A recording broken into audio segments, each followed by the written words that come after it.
welcome back again. And I'll just start with the words which I experienced last year when there was a lockdown in the Netherlands. And I think what we experience now is exactly what is the issue with Corona and COVID, is that we have to learn new ways of dealing with stuff. And that's the topic of the talk today. But let me start with Silent Saturday to get us back in the mood of living through this pandemic. Silent Saturday. I miss the snippet of the voices, miss the rumble of my town. Even ordinary gestures would do me good and calm me down. I hear the sounds of movements, the noise of hope and pride. I hear the thunder of the silence, now that I cannot be outside. I feel the caress of your glancing and the caring of your touch, the desperation for connection. I miss our being way too much. I miss the buzz of many bodies, miss the music and the dance. Yes, online we have our parties, but offline gives us more romance. I see reflections of computers, hear the bleeping of my phone. Wake me up when it's all over. I just don't want to be alone. I just don't want to be alone. These are the times where we miss people. And I put this back and I picked this up so we can continue our talk. So what I do, I travel the world to understand how people shape cultures and cultures shape people. And this time is very challenging for us. So how do we create a common feeling and a common knowledge within organizations that we all belong to that organization, even when we can't meet each other on a daily basis? And what will that mean for the future? Will we go back to what we used to or not? On my travels, I met Chabasi. Chabasi is voodoo priest and he lives in Togo, and it's a long story how I got there and all that. I leave that for now, but he gave me a couple of lessons, and one of that I like to share. Because when I asked Chabasi, if you think about Europe, what are the things you would like to say to people living in Europe? And he said, if I think about Europe, those are people you don't know where you're from anymore, because you can think back one generation, maybe two, but then it kind of stops. And if you don't know where you're from, how do you know where to go? If you don't know where you're from, how do you know where to go to? And for me, that is an important lesson in general, but especially during these times, because we're pressed to think about, so what are essential processes within the organization? What are important things we need to keep on going? What is the essence of what we're doing? What is our why? And then we know how to build up our cultures. My quest in life is to find out how we can build strong social groups which are safe for diversity and ready for change. And an anthropologist calls a social group a tribe. And a tribe, a social group, is a group of people who have something to do together. And they create ways to do so. Now, my quest is, what are strong tribes? And a tribe, many times we think they're as strong as the individuals are strong. So we kind of make sure that each skill set is better, we perform better. But if the relationships are bad, the tribe is not as strong as it could be. So if I enter a village and I understand that one part of the village is not really talking to the other part, if people living in the village are not talking with the chiefs, it's not as strong as it could be. The same counts for organizations. If one department is not talking to the other, it's not as strong as it could be. And here we see the impact of Corona. Because of Corona, it's hard to keep those relationships going within your team, within the department, within the whole organization, within your families, because we have to do that at a distance now and online in ways we're not used to. Strong tribes are as strong as the mutual relationships are strong. Safe for diversity means that we have to learn to live and utilize all the different perspectives within one tribe. Because a tribe is as strong because they can take decisions in which we use all the different views. Safe for diversity means that we find ways to express yourself. And also this is what you see in Corona times, that people have different views on what's going on. We have different opinions and we don't have a clear framework in which we work. We have all the things which we took for granted. They're up for discussion again. So we need to find ways how to deal with that and also deal with the emotions which are linked to that. Strong tribes, safe for diversity and therefore ready for change. And there is enough change going on in the world right now. So What I do, I write books about it because I like to write books. And if you like to read, there is a match. But for now, I like to talk through the book Work Has Left the Building. Werk heeft het gebouw verlaten, which is in Dutch, will be translated in German very soon. And it's really about these times. What is happening to us in our corporate and organizational environments? The talk will have 4 chapters, and I'll go through them very briefly. I picked the highlights out. And I know that people will say there was a lot of information in the talk.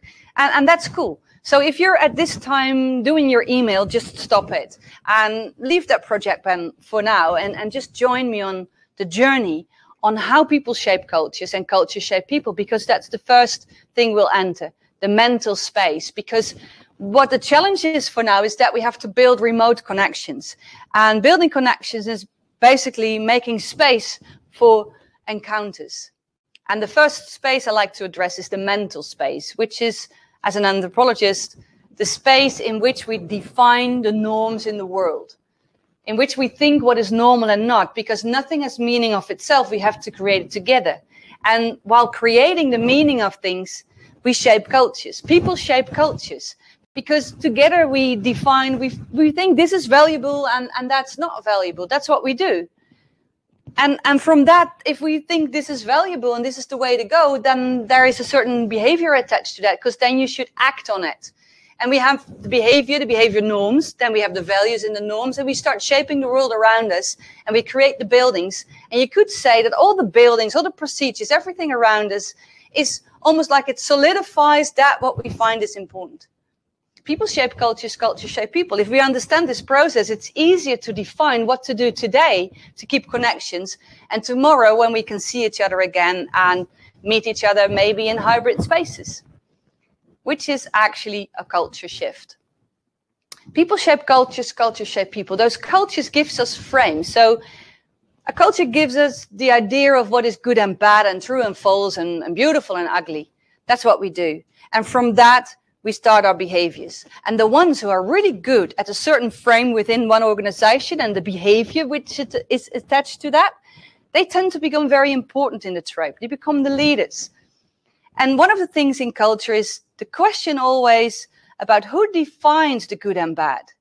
And that's a question of power, because the ones who can define the culture, they have what we call definition power.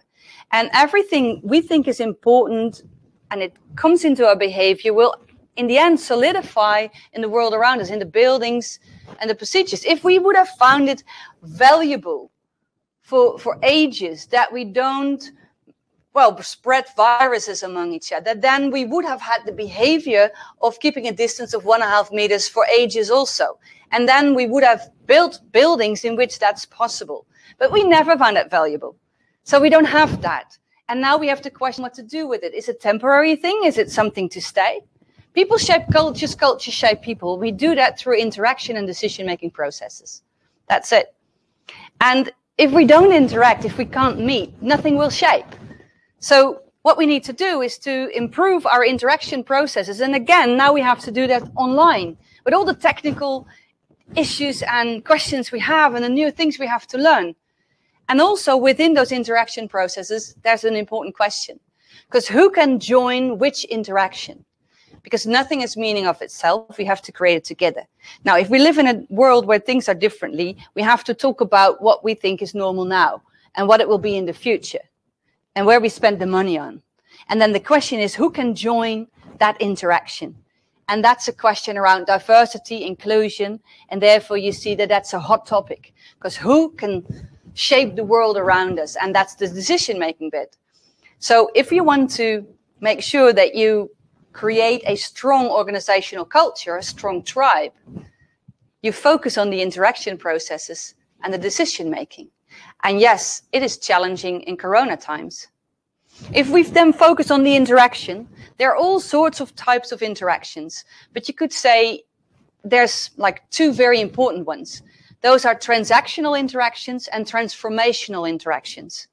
The transactional ones, you can call them bullet point meetings. And transformational, I like to call them campfire conversations, just because I find transactional and transformational difficult words. Bullet point meetings are transactional because those are the type of meetings where we organize and order and reorganize what's already been organized. That's it. And it's very useful because we make sure that we can continue stuff. You do this, you do that. It's just what we have like meetings. Make them very efficient. But we have another type of interactions. Those are transformational. And I use the metaphor of campfires. And why? Because just imagine being at a campfire. And I know you've been there. And if not, you've got homework. But just imagine you're sitting at the campfire. You stare in the flames. And you can suddenly say, you know what I think? Or, you know what happened to me the other day? Or I feel really scared about this. Or do you remember what Grandpa said? Or you start singing. And those are the type of conversations where you share your thoughts, you share your feelings, even to strangers. You share them. And you hear the stories of others. And you allow yourself to be touched by what others are saying. And it's changing how you look at things. It's carrying the stories. It's transformational. Because you can rethink, you can reshape, and you can redecide what you think is important. The question is, do you have enough campfires or conversations in your organization, but maybe even in your family? The thing is, if we go online digital communication is very, very useful for bullet point meetings. But it's way more difficult to have a strong campfire conversation online. And that's what we need to have now, because cultures are shaped through interaction and decision making, and mainly through campfire conversation. So we need those to understand what's going on, because we need a frame. People need to understand, you know, what is good and bad. If we meet each other, it's really good to shake hands, right? But not now. So what is good now? What are the right emotions? And that's why I took these clouds to give the feeling of once we know what the routines are, we're good. And we're lacking that now at this very moment, each of us in our different spaces on this globe. And if we go back to March last year, and that period where, at least where I live in Utrecht, there was a lockdown, and in many places in the world. And to me, it felt like having a culture shock and a collective culture shock. So a culture shock is something, it's a very well-known anthropological phenomenon. And it happens, it's described from people going to another country for a longer period of time. And to me, it just felt like that. I'll show you a short movie clip of 2 minutes in which I go through the different phases of a culture shock, and then I'll be back to you.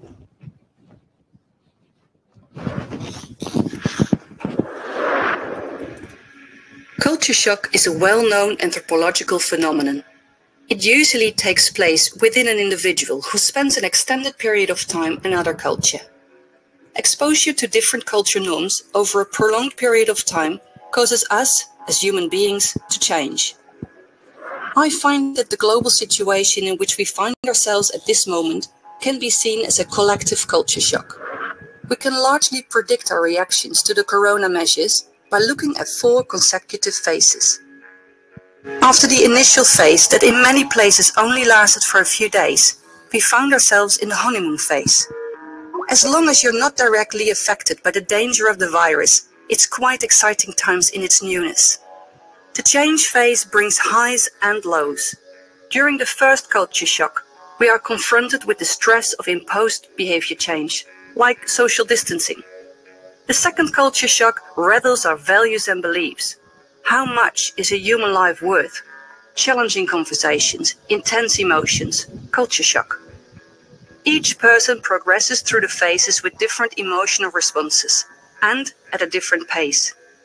Additionally, some see it as a temporary crisis that can be overcome with minimal adaptations, while others see it as a highly compelling incentive for radical change in response to long-term problems. And at some point, the corona measures will end. We'll celebrate euphorically the return phase. And then the inevitable will happen. We'll be hit by the re-entry shock. We'll want to return to our business as usual, but each of us has changed. We will be unwilling to let go of some of the advantages, for example, the freeing absence of traffic jams. If we have the courage during this shared culture shock to collectively let go of old patterns and introduce new strategies, then this period can turn out to be hugely beneficial. It won't necessarily be an easy ride, but you certainly come out of a culture shock differently than you went in. Always. Yeah, and that's a statement. We'll get out of it differently than we went in. Let's look at that for a moment. So here you have the different stages, right? And your moral strength goes up and down. And I think globally we now between the first and second culture shock. So the first one is really around behaviors and skills. And the second one is really around our belief system. If we think again, people shape cultures, cultures shape people. We shape it together. Nothing has meaning of itself. We have to create what we find is valuable. And then comes behavior. And then that solidifies in the world around us. Now we have to change our behaviors. So the first shock is really around, so what do I need to do? How do I need to refurnish my house? How do I work from home? What is the technical language? We're still learning there. How does it work? How do we connect at a distance? And that's what we're tired of. And then the second one, once you get back into the routines, we get this kind of, okay, now we have a kind of new normal for now. But then the next question is, so what do we feel around this? What is the meaning of this? And this is where we get to the point of, what do I believe? So I miss my colleagues. So what is actually the meaning of my relationship with my colleagues? What is the place of work within my life? What's going on? What do I think is valuable? If we don't know where we're from, we don't know where to go. We're pressed back to where we're from. What is important in my family? Is the relationship with my parents so important that I don't go and hug them during a pandemic? Or is it so important that regardless, I'll hug them anyway? So what is our assumptions? And I think they're challenged at the moment. So we go through the different stages, and at one point, the world will open up again. We won't do this for another 10,000 years. It might take a few weeks, months, a year, I don't know. But there will be a moment where we don't have to have these measurements anymore. So we can go wherever we want, and we can hug whoever we want. There will be this moment. And then we re-entry. We kind of go home to what we used to. And we relax because we feel we're going home. We've survived all these issues, and here we are. The first thing which will come is what we call this euphoric idea. People will say there will be the summer of love. I don't know. It needs to get summer first, but still, people will be, we will run back to work and grab the cup of coffee with the colleagues we miss and all that. But at the same time, we'll look back and think there are a couple of things we experienced over the last few months that we don't want to lose. There are a couple of things we can do without. So I think we won't, go have yoga in plastic bubbles for the rest of our lives. I think this is the example of it. You say, I'm happy we still got the pictures, right? But there are some things we could do without. So if we all go back to what we used to do, we also go back to the things in the past we were not that happy about. So do we go back to normal? And what is normal? And were there things in the old world before the pandemic which we were not happy with? Like fertility programs, because we had a hard time to balance work-life. Things with the climate change. Other issues in your organization. I'm sure that many of you were working in or were being part of some kind of change project. Now, the question is, in this period of time where things are shaken anyway, do we experience this as a crisis or a transformation? Is this a crisis approach? So then this period where we have to do things a little bit different because we can't do it like we used to? Is it like we do it temporarily and then we leave it behind and we go back to what we had? It's more like a strange kind of holiday. Or do we see this period of time where we experience new stuff and we say, well, we want to keep that. And then it's kickstarting a transformation because we don't want to go back to the old normal. This is a nice conversation to have with your colleagues. I noticed that in the moments I asked this question with different clients from all types of organization, internationally and local. In, I think, summer, most of them said it's pretty much a crisis. And now if I ask it, about 80–90% is saying, no, it's a transformation. We won't go back to the old ways. And what we see, people are not stupid. That's a good thing. So culture change keeps on coming because culture is not a static thing. It's changing anyway. So if things are not working, we take shortcuts. And the English word for this is what they call desire lines, which I love, desire lines. So you see the old structure is not working, so we take a different route. And that's what's happening at this very moment. The old ways are not working, we're finding out new stuff. And then the question is, what do we do with these new shortcuts? Well, many leaders they do this. And just look at the desperation where you see this red and white plastic thing, like, no, don't go there. But maybe this is a very good route. So what we need to do is to look at all the shortcuts and to observe what the meaning is. And to decide together, okay, this is the route we take now. We take this procedure. Is this like a crisis route? Then we have to stop it as soon as we can go back to the old normal, because that was way more safe or more efficient. Or is it something new we want to keep and we want to get rid of the old routes? Or we just have something extra? People shape cultures, cultures shape people through interaction and decision making, mainly through campfire conversations. And in doing that, we shape the world according to what we find is valuable. If you know where you're from, you know where to go. And one of the things we're going to is what we call hybrid spaces. Because they're there to stay. Is if you listen to all the different views in the news, and when you talk with people, people say, I don't want to go back to the 100% working from the office or the 100% working from home. I want to have a mix. And that's called hybrid working. And some people say, we talk about working from home. So how many hours are you allowed to work from home, or do you have to work from home? I like to rephrase that for a bit. So if we say, let's not talk about working from, but working near home.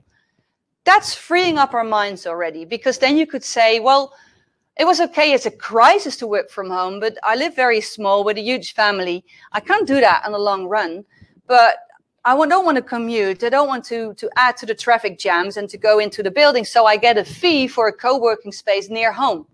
That would change our society. Or you say, no, we talk about hybrid working. And that's an easy word, and I noticed that not many people know what it actually means. So it's been there for a while. Hybrid working is something which international companies have been doing for a long time. And it has two important criteria. So one is that hybrid working is around that the location is flexible. You could say work is where you are. Some of us have tasks to do or activities that cannot be done from home. So if you take care of nature and the trees, it's hard to work from home, right? So then that doesn't count. But many activities can be done anywhere. So now we notice that if you have this important meeting with your colleague, and we used to do that in that office building because everyone did that. That was like, that's what you do. But you could do that everywhere. So I hear people now having conversations. One is walking in the woods. The other one is walking through the streets a couple of kilometers away. And they have a phone conversation, an audio call. And they say, we have the most amazing conversations. Because I've been talking in ways with my colleagues I haven't done before. And I would never have that if I would sit at that specific desk in our office space. So I don't want to lose that anymore. If we keep on doing that, we will change our experiences in these buildings. Because we have this idea that work is in many places from 9 to 5, always in the same building. But why? It's not a given. It's what we decided, what we think is important and valuable, and those are the norms, etc. But we can change that. So it will change our experience of a building. So we do the concentration work at home or near home, and to the office we come to meet people. Then the question is the office layout suited for that need? You could say that don't look at the timing, but look at the activities. So go back to the drawing board. It's a design question. It's a culture change question. Because if we find it valuable that we can work from different places, we need to create our behavior with that and also create the environment in which we can do that. So each activity we could look at and say, well, how much interaction is needed with that activity? What is functional? What is efficient? Do I really go and drive 3 hours for a half an hour meeting somewhere, or can we just do that online? So we have different choices to make. It will also have a huge impact on the access to relations, and that's an important one. Because if we think about campfire conversations and bullet point meetings, we have the meetings, They're functional. We have the bullet points. We need to go through them. But we all know that the 10 minutes before and the 10 minutes after the meeting are as important, because those are the moments where you say, oh, by the way, or what I want you to know, or what happened to me. Those are accidental campfire conversations where we can transform our ideas and our careers. So we know that when we're on site, we have access to those relationships, because people shape cultures in interaction and decision making, and you want to be part of the decision making. So if the whole board is in a room and in a building, the directors will come, and then the team leads will come, and everyone will be in the building to make sure they have access to those relations. Now, if we start working hybrid, then some will be in the building and some will be at home on different moments of time. Because if you say, well, you all have to be there for Monday, Tuesday, and Thursday, and Wednesday, Friday, you can do whatever you like, then we don't have the benefits, because we're still strict to that specific building, and all the activities on that day have to be in that time, in that frame, in that building. We have the traffic jams again and all that. So how much freedom do we give ourselves? And then a new question arises, is a universal question, is we need access to each other's relations. That's it, because that's how we shape culture. That's us human beings. But we need to be aware that there might be a possible divide for people who work remote and at the office. And this is where some people say, I read an article where hybrid working with 2 people on site, 3 people calling in, that's too difficult to have those meetings, so we don't want to have them. They're not efficient. It's true. But if you look at some type of meetings, for some they are efficient. We just need to learn how to do it. So to me, it's like a tooling and a skills question. If we find it important, we need to find ways and learn how to do it. We need to make sure that the tooling improves and that we've got cameras in the office and have ways to work remotely. That's it. And yes, for some meetings, just be on site together. Make a mix. The mix will be different. And that's linked to time is flexible. In hybrid working, location is flexible, time is flexible. And we have different types of time. We have synchronic time and asynchronic time. What we see in international teams, they have the same issue. So if we work internationally, you work with people in different time zones. And by default, you have that one, while the one is working, the other one is sleeping. That's it. So you have synchronic time in which we know everyone is around, we can work together, and asynchronic time where I work, but I know my colleagues are not working. Something similar is happening at this moment on a large scale within different organizations who are not working in different time zones, but just in one city, because we start following our biorhythms. It makes a difference if you have small children at home, you have to give them homeschooling because there's another lockdown in the school, or if you live on your own. So what we need to do if we go hybrid, we look at the location, but we also look at our time. So I get responsibility of the tasks I have to do within the organization, but also I have the responsibility and the freedom to work with my time as long as I live up to what we agreed on. So to make this efficient, it's helpful for teams to just say, well, so this is the time frame. These are the hours in this specific day in which we know that everyone is working. That's our synchronic time. So all the meetings which require us to be together at that same moment somewhere, either on site or offline or mixed, that's in the synchronic time. For the rest, you're free to do whatever you like. If you like to work at 5 in the morning, it's fine. At 8 at night, it's fine. And here you see that we start maybe find other things important. People shape cultures, cultures shape people. What Corona gave us was an unexpected culture change program. And we have to decide what to do with it. So then the question is there a template? Is there something we can roll out so we know what the best way to do it? No. At least I don't believe in it. Because that's where the words of Chabasi, the Voodoo priest in Togo, rings to me. Because he said, if you don't know where you're from, you don't know where to go. So I think it's time to go back to the drawing board for each and every one of us, for each organization, and to rethink, okay, what is our why? What's our purpose, our mission? What do we have to do? And which activities do we have within our organization?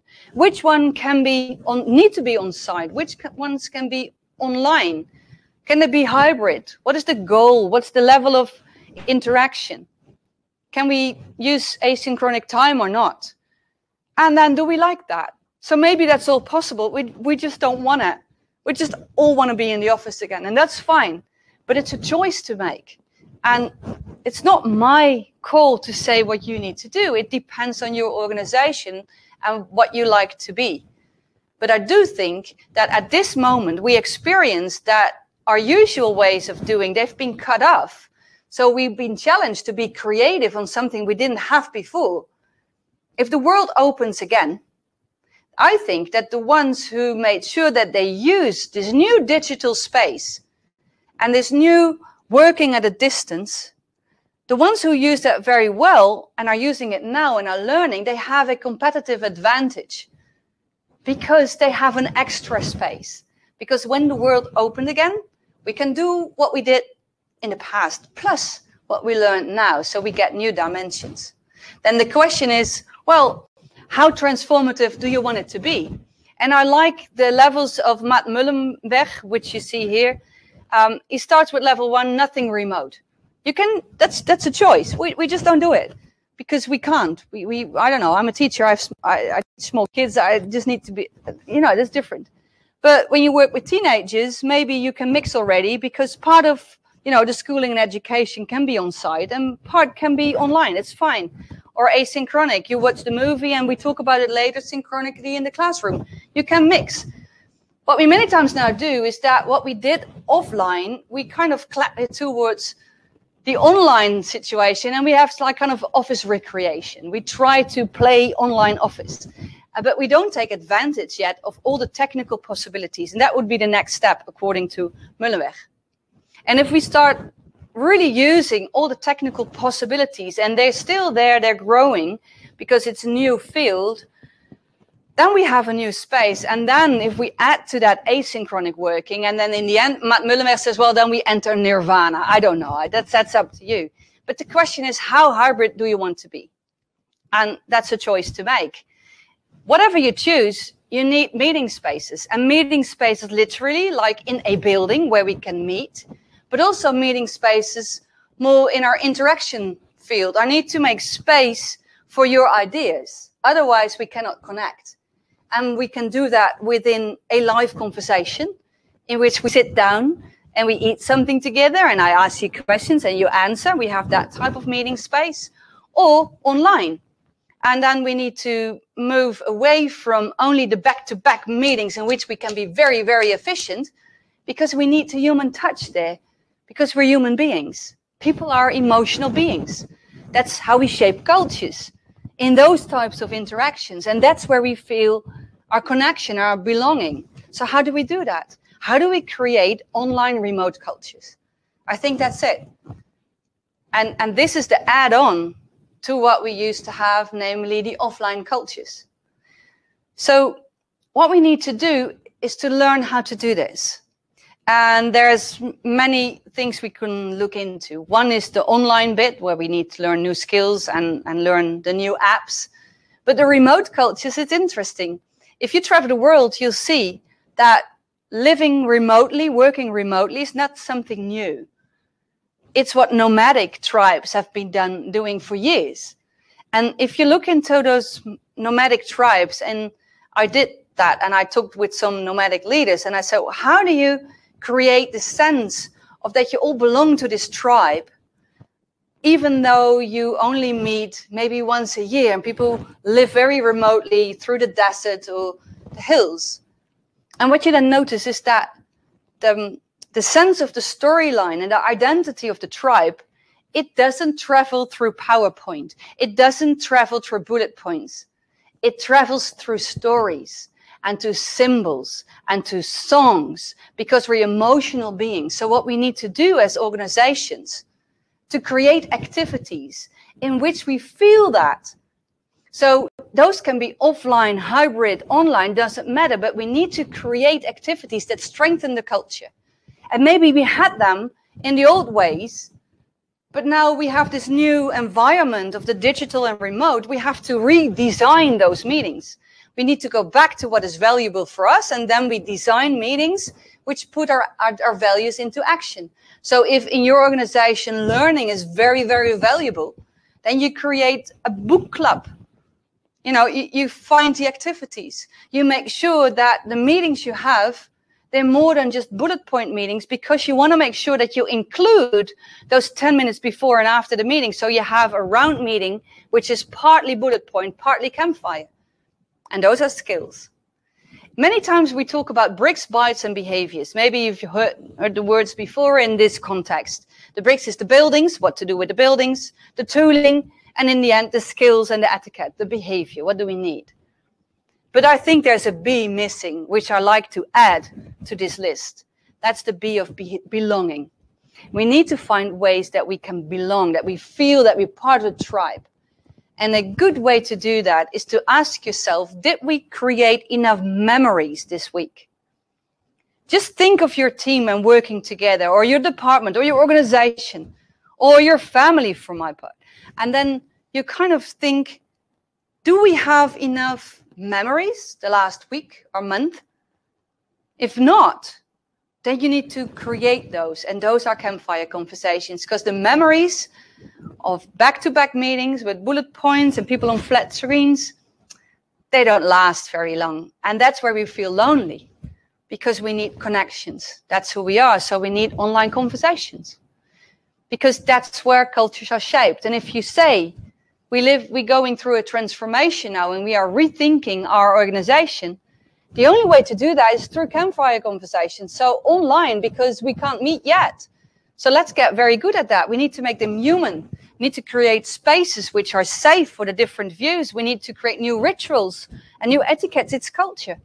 And that, you know, takes us to the change space. And how do we deal with change? Well, again, we can look into what we know from anthropology. So if we look at culture shock, like I said, I think we are in this moment, at this time, you know, in our lives. But the world will open, so we kind of move towards the re-entry shock. Now, how to combine this? If we go through great changes, we can learn from anthropology, because many times we think they go in 2 stages, but they don't. They go in 3. And I think all of us have experienced that now. So people change, or people transform, I'd rather say, through rites of passage. And the first one is that you separate from what was. And that's what you see in culture shock. It has been a special rite of passage. You know, stop it, what we've been doing, go home, do things differently, and then we're in transition. And that's the first and second culture shock. From there, we can move back to integrate what we've learned in our new lives. Then we will enter the new normal. The question is what we will do then. It doesn't stop there. The re-entry shock is something that the ones who experience that, it can be very tough, because you think you go home to the place you know, but you changed. During transition, you can reorganize your mind and say, I don't want to be in traffic jams anymore, for an example. If you truly don't want that anymore, we're just not going to do it, because we value our time with our friends and our sports. Then the world will change. There won't be any traffic jams in Brussels and in Antwerp. Just imagine that would happen. In this time of transition, all the things which were normal and logic, like our cultural frames I started this talk with, they're shaken. And we call that a liminal space. And liminal means that there's a separation from what was. We don't know what will be, and what we have is chaos and uncertainty. And in this moment, it feels like a free fall. Can we stop? No, we have to continue. When will it be finished? Once the world will open. And now is the question, do we live a crisis or a transformation? Because it has an impact on the choices we make. Because will we see it as a temporary thing, or will we take it on so we can have a learning process? In this transition phase, these are the words which spring to mind. It's learning, it's chaos, it's not knowing, it takes courage. And for some people, they live up because they say, well, it's great, it's innovation, it's creativity, I can try new stuff. And some get really scared, say, well, but what's the norm? When does it stop? And I just get tired because I try again and again. So transition is linked to transformation, because people shape cultures, cultures shape people. Nothing has meaning of itself. We have to create the meaning together. And from that, the behavior and the norms and the buildings. We live in a time now in which what we thought was normal in the way we work stopped. We can rethink because we shape it together. What we need to know and we need to do is that we need to deal with this anxiety and uncertainty. Because in this transition phase, we need skills to deal with uncertainty and to deal with the anxiety. And this is just a list of what we need, and I won't go through it at length. But some acceptance of that's the case, openness to new possibilities, the emotional strength to keep on going, and somehow some personal autonomy to make sure that you don't wait for perspective. You make it yourself and you live on it. And creation power, and that's an important one. Because if you are the one and your organization is saying, this is a transformation, we need to rethink our working, we want to go work hybrid, globally, it's an interesting thing, then we need creation power because we don't have it yet. We need some magic touch about thinking about something which is not there yet, but we have to shape it in our minds, new ideas. We need vigor to go through with it. And we need to experiment and learn, because we can't think it through. We just need to do it step by step. And in doing so, we have two forces which are there in every tribe, but you need to find the right balance. And I'll explain them. There's no good and bad. You need them both, and you need the right balance in these times. So the first thing what we need to look into is the force of power. And power is around, we set goals.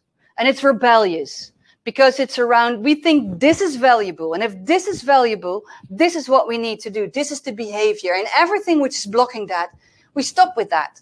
So if we now find it valuable that we can work hybrid, we've never found that valuable. It's valuable that you can have your own time. It's valuable to be able to work from a distance. It's all that's true. Then we need to make sure we get new behaviors and we stop all the things we did, which is blocking that. It's culture change. And the power force, it's putting dopamine in the system, and it's great and it feels good. You know, you put your targets and you get there. And it's tiring, we know, but it doesn't matter because we got endorphins and they help us go through. It's the runner's high and we keep on going and going and going. And this is what we need in a crisis. But if we keep on doing it, it's burning energy. So we need to balance it with love. That's it. And love is not a word we use many times in an organizational context. You can call it connection if that feels better. But it's what we need. Power is the torch. It's our organizational goals. It's what we find important. And we put those together, we got this campfire. It's not just like a campfire, it's a campfire, it's our campfire. And we sit at it, and we don't have to fight for trust, we have it. We only need to ask what's going on. What's up? How do you feel? What are your fears? What are your wishes and desires and your dreams? And this is where we create a different vibe. This is where we got oxytocin floating. And serotonin, where we feel pride of what you're doing. And obviously we need a balance. Because too much power without love, it's a very destructive force. But too much love will kill you too. We all know that song. We need to balance. And when we balance it, we create new worlds. And that's what people do. Cultures are changing all the time. The question is, where are we going and what do we do with the learnings we took from this period of time? And together we can create that. We can create the future. And then it does matter what you say, what you think, what you do. Because people shape cultures through interaction and decision making, through every interaction and every decision. So every word you say will put a word in the head and the mind and the heart of someone else. And every decision you take, even the smallest one, will make sure that we keep having what we have, or it will change our ways. Question is, what will you do with the experience you have during these times? The good news is we know how to do this, because for you and me, a pandemic is new. But as mankind, as humankind, we know how to deal with disasters and with big issues. So I wish you safe travels and good luck with creating the culture which fits your needs and that of your organization the world, and maybe even the planet. So that's it.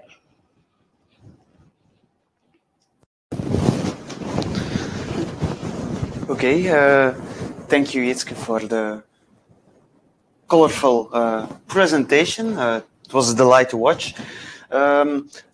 I have looked at the chat, searched some questions to ask you on behalf of the participants, but I have seen that a lot of participants are concerned because most likely the leadership and also a lot of their colleagues do not want to return to no, they want to return to the old normal. They do not want to change. They can't wait until they can go back. Yes, how can they introduce their concerns to their manager, their CEO, in order to start a constructive feedback conversation type of yeah, that's a good point. You know, it is really through interaction and decision making. So then the question is, can you start the conversation with your leadership? And it's interesting to hear, because the organization I spoke with our corporates and organizations within the Netherlands, because that's where I'm from, and there the vibe is also with high-end top management that they really want to change. So there might be a difference per country there. But what you see is, what I think is that many people want to go back to the old ways. I mean, it's the routines we had. They were fun, right? But I also think that many people now experience the benefit of not having the morning rush. If you've got kids, you know, get your shoes, do this, do that, all that. We don't know. So for many of us, the pace of life is way more easy. Traffic jams.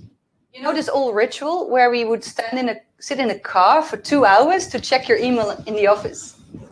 I mean, I don't think we'll do that anymore. And if we do, and the ones who do, I think we should have a conversation with them. Like, don't do it anymore.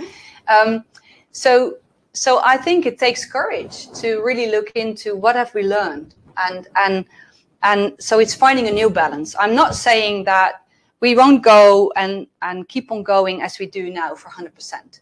And I don't think that's wise, being in lockdowns and all that all the time. We won't go back, I think, 100% to the old ways. So there will be a mix. Yeah. And that's where culture change happens. And it happens in conversations. And yes, also in decision making. And that's where it's power. So the power lies, and that's the concern. Who can define then what we're going to do? So if we all don't speak up and have those conversations, we cannot use those perspectives. So I hope that there will be lots of courageous campfire conversations in which we all say, okay, what are the learnings? What do we want to keep?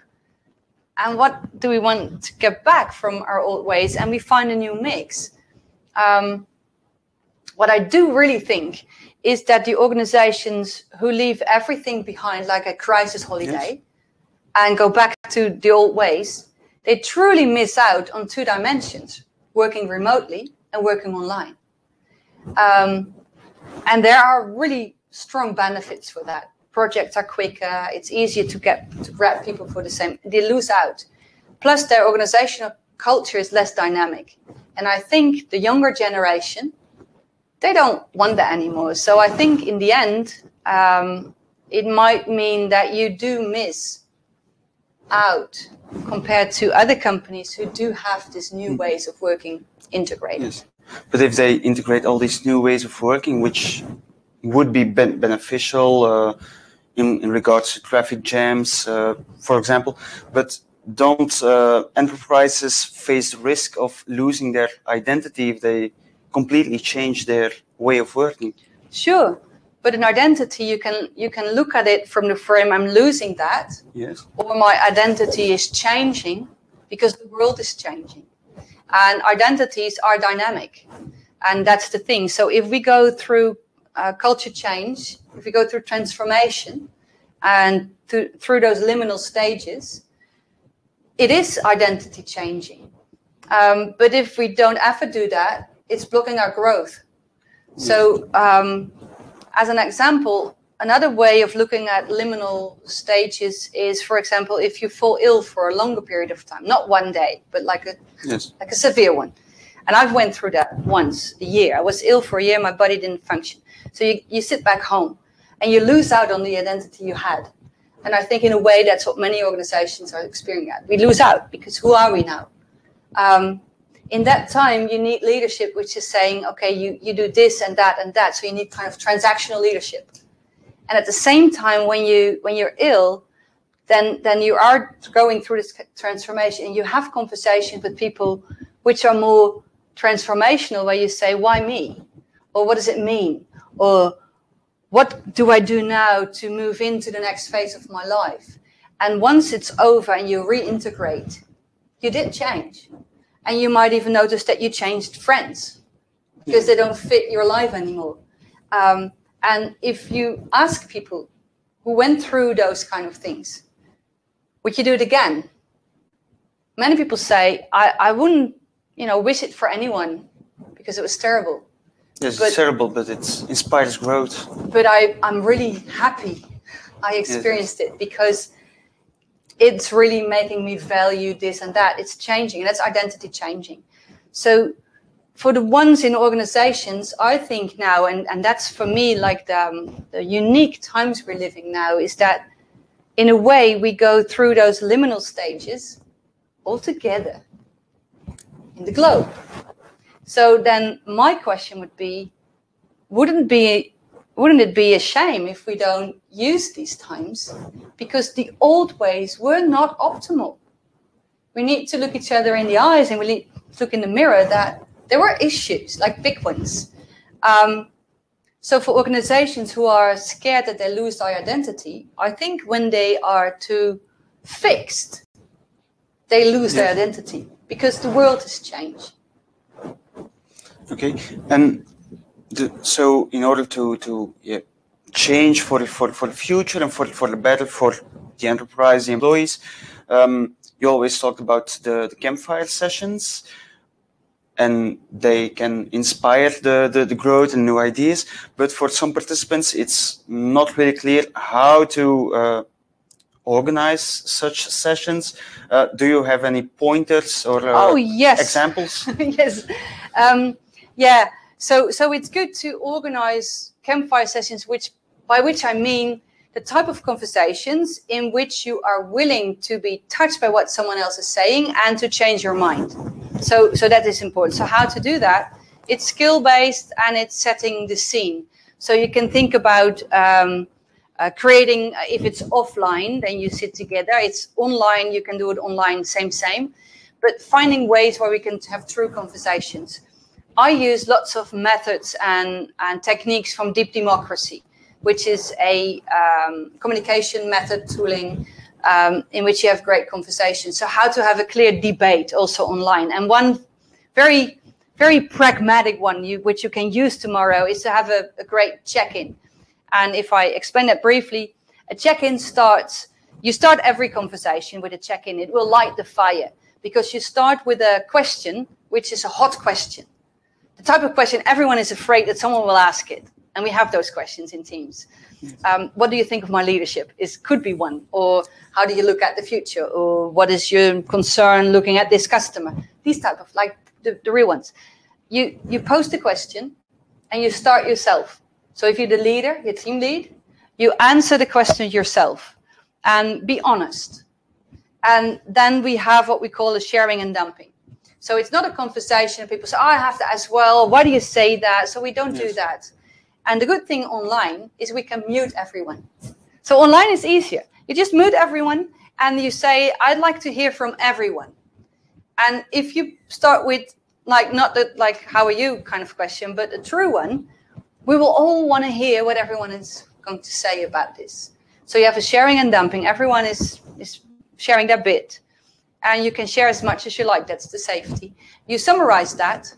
And you say, okay, so looking at this issue, this is what we hear. Is there anyone who likes to react on that? And that's a conversation starter. And then the conversation will start and people will talk. And it will always be the usual suspects who start talking, either if it's offline or online. So what you do is then two types of phrases, which I would say everyone can use from now on at least like 3 times a day. The first thing is that you ask, okay, this is what I hear. Is there anyone with a different view? So you really explicitly ask for different opinions. And then don't be surprised that people have them. Yes. And they might be opposing to your views. But hey, it's diversity, it's different views, and we can use that. So you ask, who has a different view? Someone will pop up and they will speak. Then the rest might go like, really? Because that's what we do. So the next thing you do is ask whoever, feels a little bit like that. So the 2 phrases are, who has a different opinion or different view, and who feels a little bit like that? And again, you invite people to talk. And then who has a different view to that, and who feels like that? So what you do, you open up the space to be human. We go further than our bullet points and than our titles on our business cards. We express our human ideas. And again, this is in a business environment, many times not common. And especially online, we really lose out on that. But online communication asks for very explicit communication, new etiquettes. It's a new culture. So if you want campfire conversations, you make sure that you invite different views and emotions, and you're human, and you'll be willing to be touched by what you say. And I might say, well, that's a good point. I never thought of that. I'll change my mind. Yes. And that's strength. So I hope that will help and gives you some idea on how to build a campfire. I think there's time for one more question. A lot of participants also say they don't have the morning rush where they're stuck in traffic, but right now meetings are starting at 8 a.m. The leadership is evolving to a more coaching role instead of controlling. But should there be more guidelines or rules concerning the new way of working, that it doesn't get completely out of hand? I myself, I'm thinking of a colleague of mine. He starts very early, so he wouldn't be. He would be more than happy to start at 4 a.m. in the morning, so at noon he can do whatever he pleases. Do you think there should be guidelines? I know, like there are right now the issue that's every working day is like a 9-to-5 job. That's the norm. Do you think there should be norms like those in the new way of working? Yes and no. Because here we go back to me, it's a culture change. And in the end, we need those guidelines and norms because it gives us the frame about good and bad and right and wrong. And if we don't have that, we're confused all the time. Am I allowed to? So yes, we need the frames. But then obviously the question is, who will state them? So who will define them? That's a power thing. So if we think about putting up the norms that don't work before 9, for example, then others like your friend will be like, why not? So the question is, can we make tailor-made norms?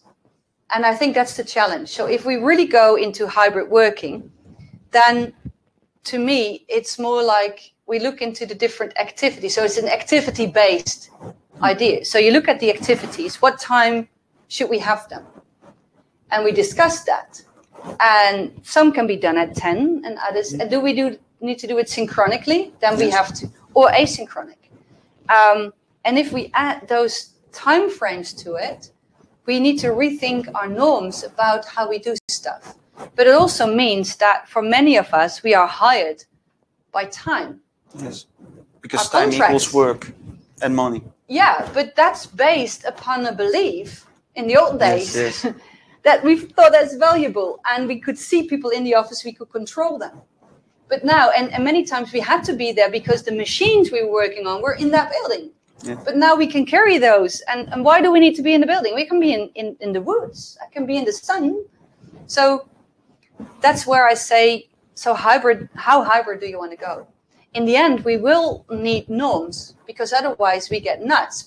We'll be in liminal phase all the time. We need to for one point say, okay, so this is the way to go. Then the question is, how much flexibility do we have that? So I think, and that would be my nirvana, that we have the flexibility that I agree that I would, in a certain time frame, we have synchronic work. And in my company can be from 11 to 3, I don't know, or from 12 to 5, I don't know. That's where I know all my colleagues are working. The other time is asynchronic. So those 4 or 5 hours a day, doesn't matter when you do it, early in the morning, late at night, doesn't matter, but get your job done. Just do it. And that could be a norm.